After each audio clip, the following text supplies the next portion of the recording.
Assalamu alaikum wa rahmatullahi wa barakatuh. Hello and welcome to CIVIL53. In the previous video, chapter 1, we saw how Jonathan Harker started his trip from Munich to Transylvania. We also saw how the old landlady insisting on Jonathan to take the crucifix before he left.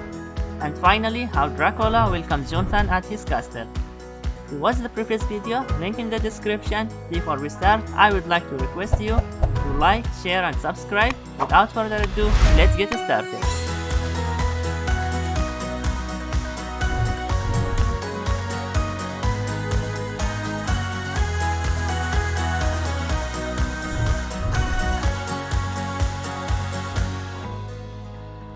Chapter 2. Prisoner. However, the instant I stepped over the threshold, he stepped forward, almost impulsively, to receive me.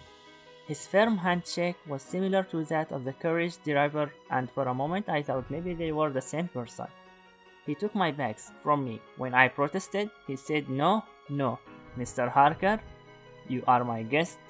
My people are not available at the moment, but it's my duty to ensure that you are comfortable. Also, you must be tired and need to eat and sleep. Please come this way. He insisted on carrying my bags along the passage and then up a great winding stair and down another big passage. Our steps echoed heavily on the stone floor. At the end of this passage, he threw open a heavy door, and I was happy to see a well-lighted room in which a table was spread for supper and on whose mighty hearth a great fire of logs, freshly replenished, flamed and flared. This did not make me feel as out of place as I had been feeling so far. The Count halted, putting down my bags, then he closed the door and crossing the room, opened another door. This led into a small octagonal room lit by a single lamp, and seemingly without a window of any sort. Passing through this, he opened yet another door and motioned me to enter. It was a welcome sight after a hearty dinner of roast chicken and wine. I took the opportunity to observe the Count at close quarters. He had a very strong face with sharp features. His nose had a high bridge and peculiar arched nostrils.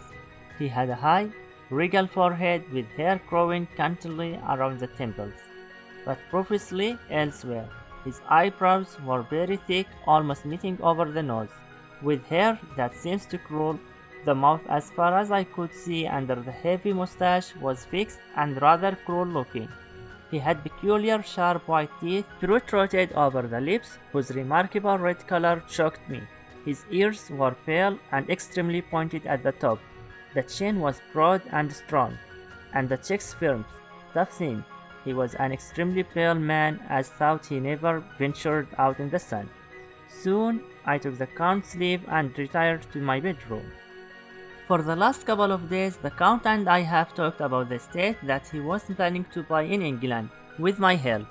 It was an estate called Carfax, no doubt derived from the quarter phase, as the house is four-walled. We also spoke about many things regarding our different countries, and I found that the Count to be very learned and knowledgeable. I came to know that he loved London and the people of my country, England. This was the reason he wished to settle down there after a while. He told me many stories about his ancestors, as if they were actually living and breathing in this castle. But I noticed that he never joined me for any meals, nor did I see him during the day. He always made me some excuse or other to get out of eating with me. Sometimes he said he had already eaten, and at others that he wasn't hungry at all. I also had the distinct feeling that there were no servants in the house, even though the house seemed to be in perfect order. He told me once, Mr. Harker, you may go to any room in the castle, but you should not go to the rooms where the doors are locked. He paused, and a smile came to his lips as he continued, For your own safety, of course. You are not of this land, and there are many things that will surprise you. Today when I was shaving, I felt a hand on my shoulder, and the Count's voice said to me, Good morning. I startled because I had not seen his reflection in the mirror. As I turned, my razor swung and accidentally I cut myself. I was quite shocked. The entire room was reflected in the mirror. How was it possible that the Count could not be seen in the mirror? When the Count saw the blood, a monstrous anger flashed in his eye. and within a second his hand suddenly grabbed my throat. I was so startled at this action I jerked my hand up. His hand must have touched the chain with the crucifix the landlady had made me wear in Bristol. Because instantly he became calm, he snatched my mirror and said, "This rich thing that has caused this pain, who needs this thing? Only the vain." Saying this, he took the mirror and flung it out of the window. It broke into 1,000 pieces on the ground below. I was quite annoyed, for how was I to shave without it? But he left the room without a word. Over the next few days, I explored the castle because I had nothing much to do. I found that the castle was built on a rock with 3 sides facing a steep drop. Surely I would have been smashed to pieces if I had jumped from there. As far as the eye could see, there was thick, dense forest, the kind infested with hungry wolves, that I had traveled through. This was a fortress built to withstand any attack. The views from the different windows are beautiful, but I found only a few unlocked doors. In fact, all the doors leading to the outside world were locked, and it looked like you could only leave the castle from the windows. The castle feels like a prison, and I think I'm a prisoner.